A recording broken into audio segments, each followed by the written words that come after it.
Hello everyone, welcome to Profound education.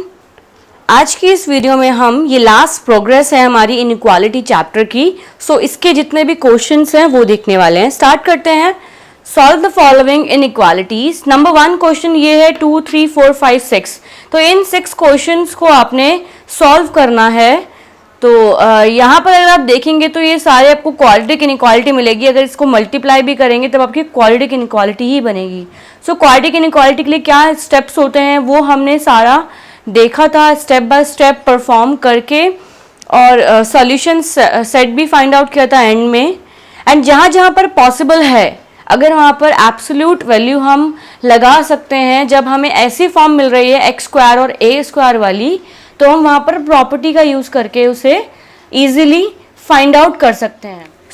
अभी के लिए मैंने क्वेश्चन सॉल्व नहीं किए हैं, जस्ट थर्ड और फिफ्थ के लिए सॉल्यूशन मैंने यहाँ दिखाया है, जिसमें सॉल्व करके अगर आप देखेंगे थर्ड वाले पार्ट को तो इससे मल्टीप्लाई होगा ये, तो आपको ये क्वाड्रेटिक इनइक्वालिटी बन जाएगी, जिसके splitting in the middle term से मैंने दो लीनियर फैक्टर्स निकाले हैं, x+1 और x+3। तो वैल्यूज हमें यहाँ क्रिटिकल पॉइंट्स मिलेगा -1 एंड -3। अब इसका अगला स्टेप क्या होता है, आपने रीजन डिफाइन करना होता है, और रीजन को हर एक के लिए आपको चेक करना होता है कि किस किस रीजन के लिए आपको क्या क्या वैल्यूज़ मिल रही हैं। तो अगर वो सेटिस्फाई कर रही होंगी पॉजिटिव नेगेटिव पॉजिटिव वैल्यूज़ करके, तो देखना होगा कि इनइक्वालिटी के लिए क्या वैल्यूज़ आई है, तो वो हमारा पॉसिबल सॉल्यूशन होगा। अगर वैल्यू आपकी नेगेटिव मिलेगी तो पुट करने पर x की जगह पर। ऐसे आप फाइंड आउट करके हमें सॉल्यूशन कमेंट ज़रूर कीजिएगा। थर्ड पार्ट इसका है, थर्ड पार्ट हमने ऐसे देख लिया। फिफ्थ पार्ट देखते हैं, x² - x+1। अगर आप देखेंगे तो इसका splitting in the middle term से हम नहीं सॉल्व कर सकते, तो इसमें हम कंप्लीटिंग द स्क्वायर यूज़ कर रहे हैं। Splitting in the middle term split ही नहीं हो सकती जब इसके 1 के मल्टीपल में, तो यही splitting in the middle term होता है। तो इस केस में हमने इसे नहीं ऐसे करना, splitting in the middle term से भी पॉसिबल ही नहीं है। तो कंप्लीटिंग द स्क्वायर से मैंने इसको इस तरीके से बनाया सेकेंड टर्म को, जिससे ये a+b का होल स्क्वायर या a - b के होल स्क्वायर में मैं इसे बना सकूं। यहाँ पर x स्क्वायर को एज इट इज लिखा है -2 × 1/2 × x। तो ये हो जाएगा 2ab, एंड 2 से 2 कैंसिल आउट होकर आपको x ही मिलेगा। तो इसलिए हम 2 × 1/2 यहाँ पर मल्टीप्लाई कर सकते हैं साथ में। अब मैं अपनी तरफ से यहाँ पर अगर इसको बनाऊं a2ab एंड b स्क्वायर, तो a स्क्वायर हो गया b स्क्वायर के लिए, ये तो 2 है, 2 तो होता ही है फॉर्मूला में। a मेरा x है, b मेरा 1/2 है, तो मुझे यहाँ पर b स्क्वायर लेकर आना होगा। तो उसके लिए 1/2 का होल स्क्वायर मैं ऐड करूँगी एंड वही जगह सब्ट्रैक्ट भी करूँगी, +1 इसी वैल्यू के लिए >0। तो मेरे पास ये सॉल्व करके आएगा x - 1/2 का होल स्क्वायर -1/4 + 1, तो ये 1/4 देगा मुझे, एंड ये तो फॉर्मूला में आ जाएगा। +1 सॉल्व करके मुझे ये मिला 3/4। अब अगर आप देखेंगे तो ये सेम वही क्वाड्रेटिक इनइक्वालिटी है, जिसमें आपको एक ऐसी वैल्यूज़ चेक करनी होती है कि लेफ्ट हैंड साइड में जितने भी सॉल्व करके आया है, क्या वो किसी सॉल्यूशन के लिए अलग से करने लायक भी है। अगर आपको डायरेक्ट यहाँ पर दिख रहा है कि होल स्क्वायर आ गया है और पॉजिटिव वैल्यू चाहिए, और यहाँ पर भी ये पॉजिटिव का साइन है, तो ये आपको x की जगह हमेशा नेगेटिव करो या पुट या पॉजिटिव करो, तो आपको हमेशा एक पॉजिटिव वैल्यू ही मिलेगी। तो पूरा ये सॉल्व होके पॉजिटिव वैल्यू ही रहेगा, चाहे x की नेगेटिव वैल्यू चाहे पॉजिटिव वैल्यू हो। तो इस केस में हमारे पास सॉल्यूशन सेट क्या होगा x के लिए, सारे रियल नंबर्स उसका सॉल्यूशन सेट होगा। ऐसे हमने ये क्वेश्चन सॉल्व कर लेना है। अगला पार्ट देखते हैं इसका। अगला मेरे पास ये लास्ट क्वेश्चन है, सॉल्व करना है जिसे एल्जेब्रिक मेथड से। अभी हमने लास्ट कुछ वीडियो में देखा था कि एल्जेब्रिक मेथड आपने कैसे परफॉर्म करना होता है, वो भी सेम ही होता है, जिसमें हम सॉल्यूशन देखते हैं कि x के लिए पुट करने पर आपको क्या सॉल्यूशन सेट मिल रहा है। तो वो कॉम्बिनेशन जो लगाने होते हैं वो हम अपने अकॉर्डिंग लगाते हैं, जो गिवन इनइक्वालिटी को देखकर। वही सेम हम यहाँ पर भी करेंगे। सबसे पहले लीनियर फैक्टर्स फाइंड आउट कर लेंगे। अब देखेंगे लीनियर फैक्टर्स के लिए ग्रेटर चाहिए, मतलब ये बड़ी वैल्यूज होनी चाहिए, 0 से पॉजिटिव वैल्यू सारी। तो एक बार ये पॉजिटिव पॉजिटिव हो सकता है, ये नेगेटिव नेगेटिव हो सकता है। तो इन दोनों के मल्टीपल से आपको, या फिर आप कह सकते हैं प्रोडक्ट से आपको एक पॉजिटिव वैल्यू मिलेगी। पॉजिटिव पॉजिटिव का प्रोडक्ट पॉजिटिव ही होगा, नेगेटिव नेगेटिव का प्रोडक्ट पॉजिटिव ही होगा। तो इस केस में हमें हमेशा इसकी पॉजिटिव वैल्यू मिलेगी। तो हम लिख सकते हैं to satisfy the inequality a b greater than equals to 0 तभी होगा जब a less than equals to 0 होगा, b less than equals to 0 होगा साथ में, एंड a ग्रेटर देन 0 होगा और b ग्रेटर देन 0 होगा। तो अब हमारे पास जो इसके लिए क्रिटिकल पॉइंट्स आएंगे उनको रीजन वाइज हम वेरीफाई कर लेंगे। तो मेरे पास सॉल्व करके ये क्रिटिकल पॉइंट्स आए 3 और 2।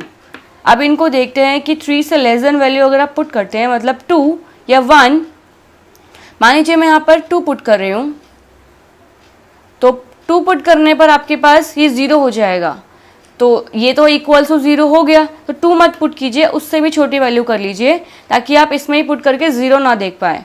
तो अगर हम यहाँ पे 1 पुट करते हैं तो 1 minus 3, 1 minus 2 negative negative value देगा, नेगेटिव नेगेटिव का प्रोडक्ट आपको पॉजिटिव देगा।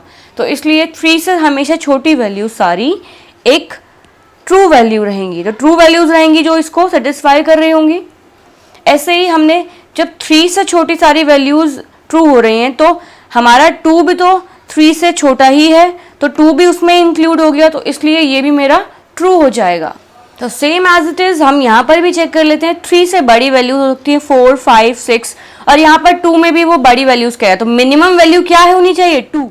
तो इसके लिए हमारे पास सॉल्यूशन सेट क्या होगा, छोटी वैल्यूज 2 से शुरू होनी चाहिए एंड बड़ी वैल्यूज भी 2 से शुरू होनी चाहिए। तो आप 3 को भी काउंट करेंगे तो ये आपकी मर्जी है कि आप किससे छोटे से स्टार्ट करना चाहते हैं। तो मैंने यहाँ पर x less than equals to 2 लिया है, मतलब कि सारी छोटी वैल्यू जो 2 से शुरू हो रही हैं, तो 3 को भी इंक्लूड करना है क्योंकि 3 भी सॉल्यूशन में आता है। तो इसलिए x ग्रेटर देन 3 भी मैंने यहाँ पर 3 से शुरू किया है। आप चाहे तो 2 से यहाँ शुरू कर सकते हैं, तो यहाँ पर फिर 3 से हम शुरू करेंगे। तो दोनों ही हमारे पास जो वैल्यूज है वो सेटिस्फाई कर रही हैं, तो इसलिए मैंने इसको इस तरीके से लिखा है। अब हम इसका अगला पार्ट देखते हैं। ये इसका लास्ट पार्ट है एंड ये इनइक्वालिटी चैप्टर का लास्ट क्वेश्चन रहेगा।